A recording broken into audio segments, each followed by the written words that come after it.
গতকালই মহকুমার অনুমোদন পেয়েছে ধূপগুড়ি। এর আগে 12ই অক্টোবরই উপনির্বাচনের পরেই মুখ্যমন্ত্রী মমতা বন্দ্যোপাধ্যায় তিনি জানিয়েছিলেন যে মহকুমা হবে ধূপগুড়ি এবং আইনি জট কাটিয়ে মহকুমার অনুমোদন পেয়েছে ধূপগুড়িবাসী। সরাসরি চলে যাব, রকি চৌধুরী রয়েছে আমার সঙ্গে, রকির সঙ্গে কথা বলবো। রকি, দীর্ঘদিনের ধূপগুড়িবাসীর এই দাবিটা ছিল যে মহকুমা হোক এবং মুখ্যমন্ত্রী মমতা বন্দ্যোপাধ্যায় তিনিও প্রতিশ্রুতি দিয়েছিলেন, সেই মতো ধূপগুড়ি মহকুমা হলো। ধূপগুড়িবাসী তারা কি বলছেন, তারা কিভাবে আজকের দিনটা সেলিব্রেশন করলেন? তমশ্রী, ধূপগুড়ি বাসী সহ পার্শ্ববর্তী ব্লক যে বানাহাট, তারও কিন্তু দাবি ছিল যে ধূপগুড়িকে মহকুমা করা হোক এবং ধূপগুড়ির মহকুমা নাগরিক মঞ্চ দীর্ঘদিন ধরে কিন্তু আন্দোলন করে আসছিল। অভিষেক বন্দ্যোপাধ্যায় ধূপগুড়িতে উপনির্বাচনে সভায় এসে তিনি কিন্তু প্রতিশ্রুতি দিয়েছিলেন 31শে ডিসেম্বরের মধ্যে ধূপগুড়িকে মহকুমা করা হবে।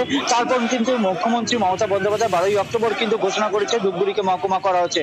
আইনি বেড়াজালে কিছুটা থমকে গিয়েছিল ধূপগুড়ি মহকুমার কাজ, কিন্তু আজ নোটিফিকেশন জারি হয়েছে এবং এই নোটিফিকেশন জারি হওয়ার পরে কিন্তু আনন্দে উৎফুল্ল ধূপগুড়ি শহরের প্রত্যেকটি মানুষ।